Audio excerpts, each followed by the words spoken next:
Hello,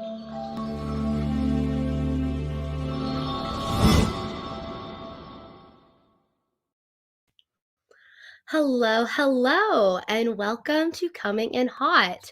My name is Abby Baird. I am your host for Coming in Hot, and our show is all about the next generation of supply chain. Whether you are just entering the field as a student, you are trying to change career paths, just the next generation of supply chain, the changes we're going to make. So I'm so excited for everyone to be here and to join us. As the audience comes in, please let me know where you are from and any questions you have. But today we are going to be talking about so many things. We're going to be talking about current supply chain issues, the value of an MBA, and how students can create value for themselves overall. And so I'm super excited for our guest today. So let's bring her to the stage. May I please welcome Liz Luzcando. Hi, Hi, Abby. Liz. Hello. How are you? Fine. Thank you very much. I'm right now in Panama, so this is the That's reach.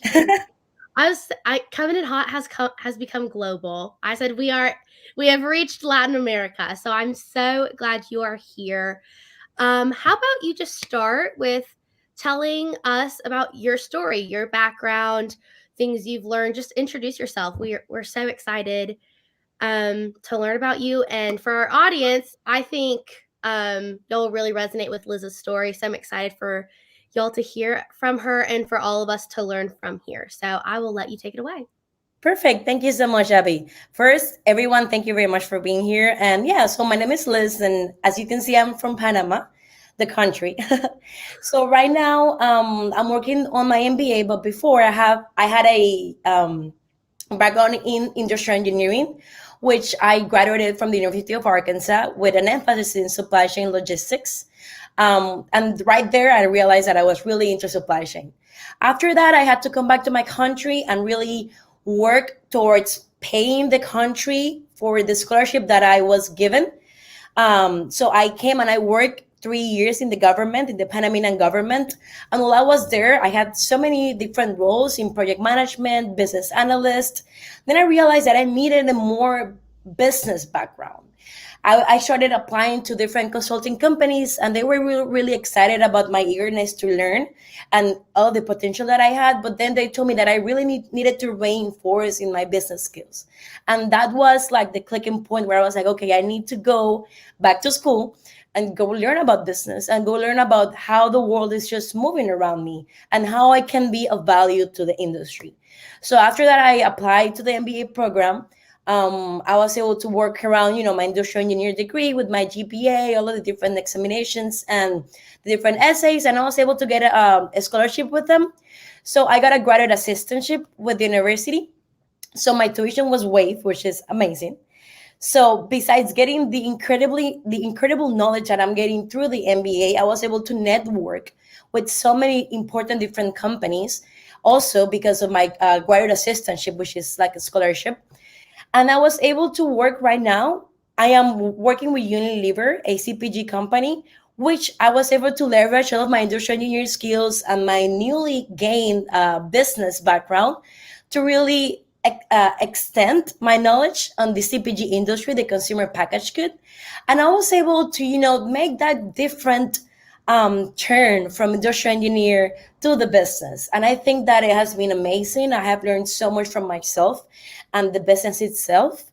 And it was a challenge just to come from another country and then having to have that change of like industry and just to apply your technical skill together with your business skill.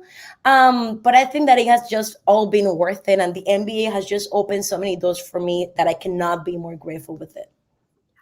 That's awesome. I love hearing about like your story and how you got here because I'm sure the audience can kind of relate to this just from what we pulled through what you said. It's like you're very intentional about the experiences you created for yourself, and you used your network and you leveraged opportunities for yourself. And so I think that is just a really unique perspective and attitude, is that you created the value for yourself, that you saw where you wanted to go, what you wanted to do, and you created and you invested in experiences that allowed that to happen.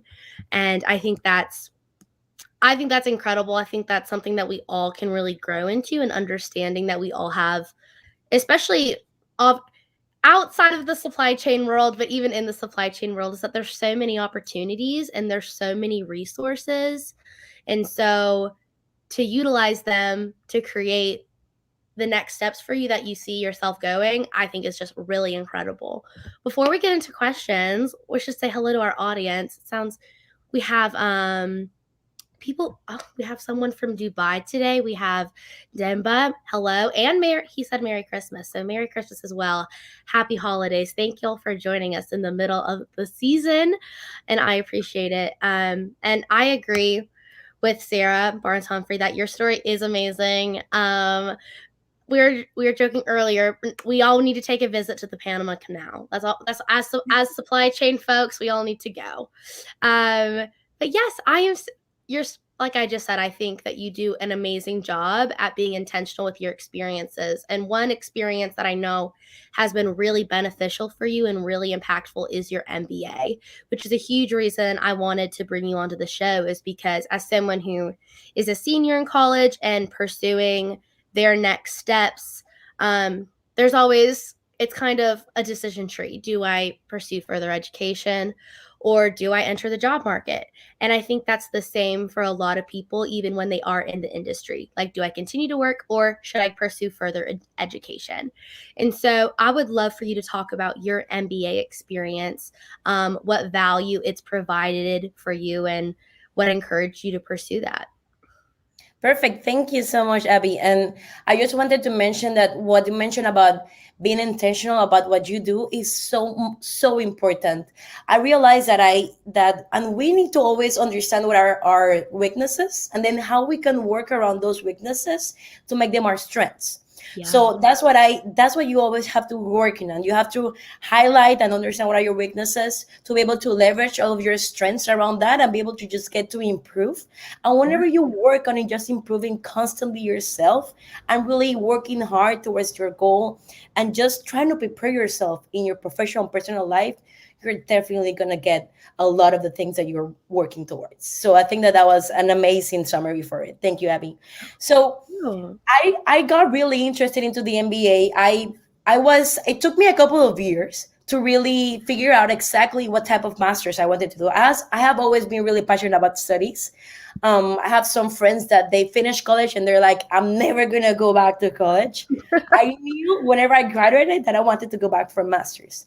But as you mentioned, it's a trade-off. You have to really be like, okay, I'm going to, invest these years towards my education. I'm going to not be working full time, but working either part time or, not working at all. I'm going to invest this amount of, financial resources in improving myself. And one of the things that I really want to just make sure that everybody knows is that investing on yourself and your professional growth is never going to be a bad investment. It's always going to be beneficial. If it's either a course that you're taking, if it's either some classes that you want to do, if it's either like a language that you want to learn or a master's that you're going through or a PhD, it's always going to be beneficial for you to invest on your personal and professional growth. You're never going to go wrong with that, ever. So starting with that, I think that is very important to understand in the point that you are in right now. So whenever I was working in the government, I realized that I needed business skills that I was definitely lacking. You can always be very proactive and try to learn, but the application of those business skills in the real world is something that sometimes you cannot get from yourself, just like trying to really learn from it. You have to really have someone that is going to be like a mentor. And that's how I believe all of my professors are mentors for me. And then whenever you learn from somebody else's experience, it's a lot quicker. And then you're able to just apply those skills and those applications into your work place. So one of the things that I really thought it was extremely important, it was the fact that I had 3 years of experience before going to the MBA.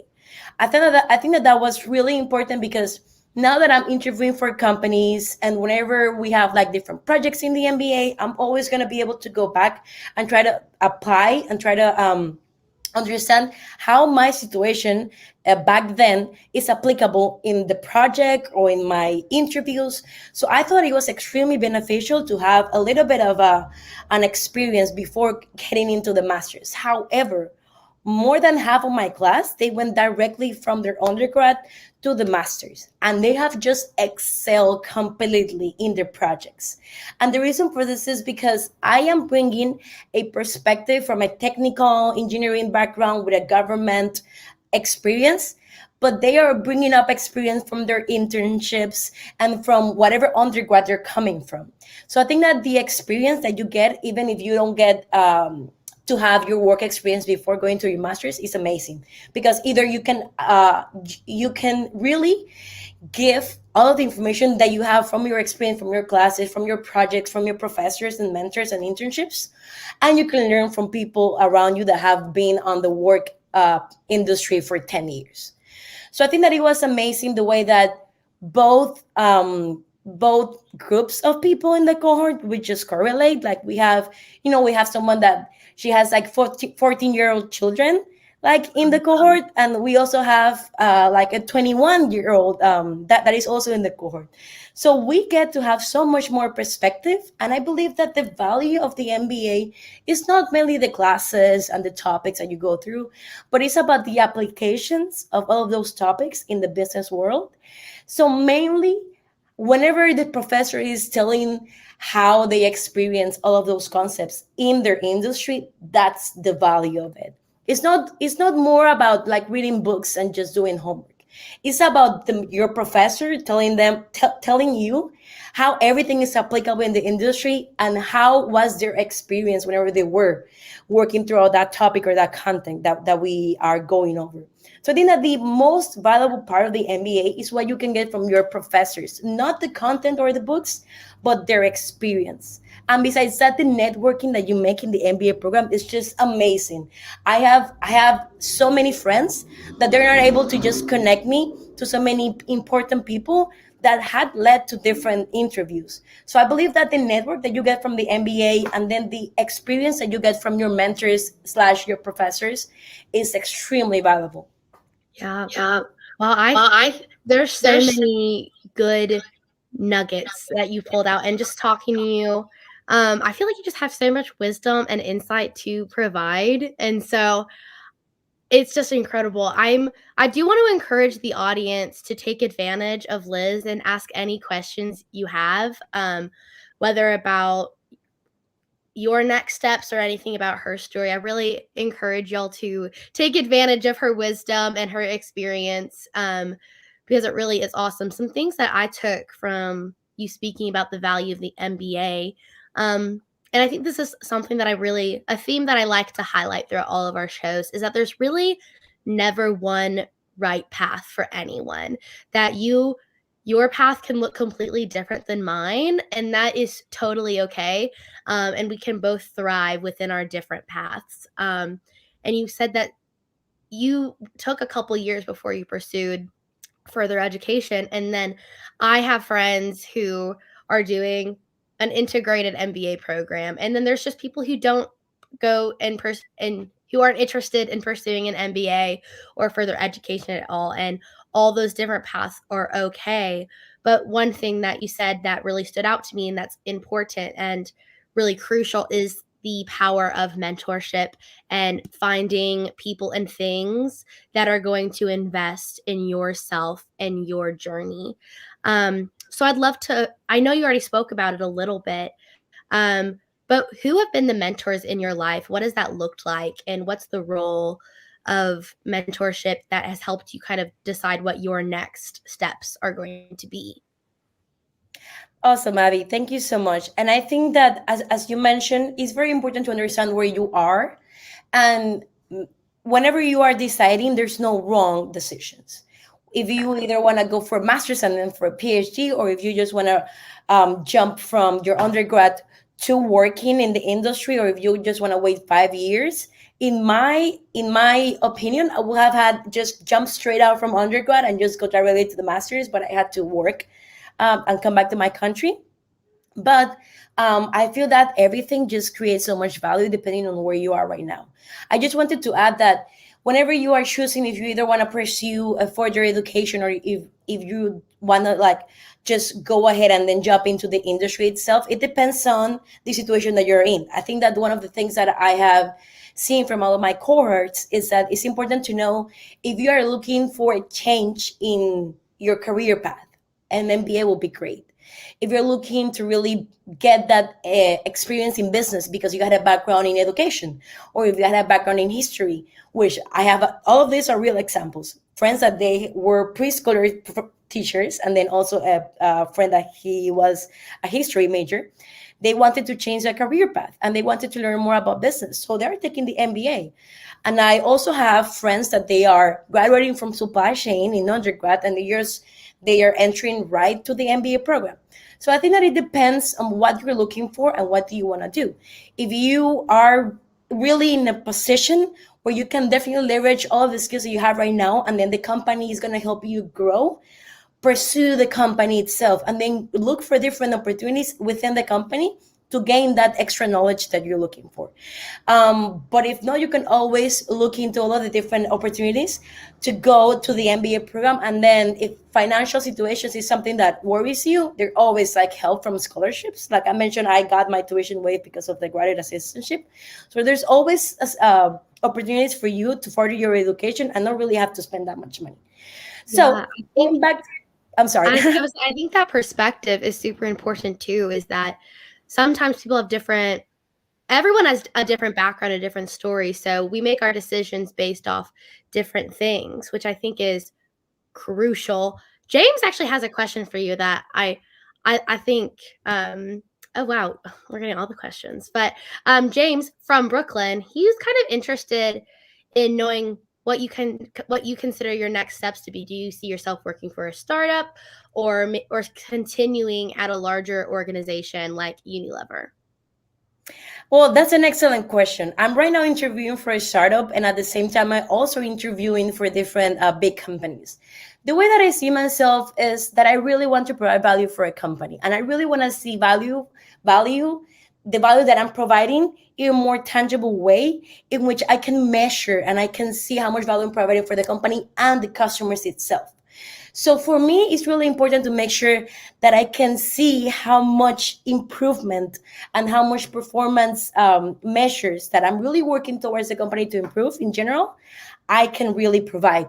So I think that startups is such a great opportunity for me to really be a help and be just like part of the company success. So to be honest, I am extremely interested in startups just because I can really see how tangible my efforts for the company are going to be. But at the same time, I feel that the knowledge that you gain from big corporations are extremely important. All the knowledge that I have gained in the supply chain area from Unilever has just been amazing. And all of the experience and knowledge that I have from the CPG industry is thanks to all of the information that I could get from my internship with a big company like Unilever. So both of them has extremely good benefits. If I say in a large corporation, I'm going to be able to work towards gaining knowledge. And if I go for a startup, I'm going to be able to apply that knowledge and see value. So I believe that both of them are great options. Thank you. Yeah, and especially I think someone like you and I also I know this is a generalized statement, but I think a lot of people in supply chain just have that like this desire to learn and just to get as much knowledge because it's truly an industry we love. But especially for you, someone who values education and learning, you really can't go wrong with either path. But like I said, the questions keep rolling in. So Luke wants to know what trends, and I think this is just this question is so fun. What trends are you seeing in CPG that get you excited? Oof. I know So it's many. a good one. It's a good one. Thanks for asking, Luke. That's an excellent question. I am very passionate about technology and how we can incorporate technology in all the different businesses. But the way you can incorporate technology in the CPG industry is just mind blowing. And I think that this year has been just like a confirmation of how important it is to follow customer insights and consumer trends. So the technology behind understanding the customer behaviors is just amazing. So how we can really pull data from all over the world from all different companies and really understand and forecast what's going to be the demand to be able to then get in a line with our supply is just something that is mind-blowing, the way that how technology is really improving this. So customer insight and be able to just have AI, which is machine learning, and be able to really have these predictive analytics tools to really understand what's going to be the forecast for demand, or understand what's going to be the next changes in behaviors, or so that the company itself cannot react, but to act before the consumer and the trends are being perceived. I think that that's key for survival for any company. So I am extremely excited about the trends in analyzing consumer insight and customer behaviors, and I love the different technology around this area. That's an awesome answer. And I think that I know that gets me excited. So I'm sure the whole audience is just bursting at the seams with excitement, because especially right now in our current supply chain climate and environment, the supply chain is one, it's just always evolving, but especially right now in the environment that we're in, it is going to completely change. And that's a huge reason, a huge driver of that, to your point, is technology. And I think something that's really interesting about you is that your background, so your undergrad was actually was in engineering and supply. I know a lot of engineers are in the supply chain industry, but to me it seems like those two things are like a recipe for success to really drive change. What has that been like, having engineering experience, government experience, just and now supply chain, just a whole plethora of experience that you're now applying to your current experience, whether that be an MBA, interviewing, or your internships? Well, that's an awesome question, Abby. I think that it's really important to understand how those are really separate experience, but the way that you put them together and create this cohesive understanding about everything around you, and really just leverage all of the different skills from all of the different areas is extremely important. And at the beginning, it's a little bit challenging because you try to really get that engineer engineering skill, those technical skills, and really apply them with, you know, the industry overall and the business. And for that, you have to have a really, attention to detail, but at the same time, the big picture. So the way that you really put those skills together is essential, and it's critical to be able to really leverage all of the advantages and the benefits from having those different expertise. So I believe that my experience in the government was extremely fulfilling in the way that I grew so much as a professional. I had so many different roles in which I had to apply all of my engineering skills, and even more than that, I had to understand how to audit companies because I work in the Panamanian IRS. So I had to understand how to audit companies, and for this I had to understand how companies work. And whenever I did that, I realized that I was missing a lot of my business skills.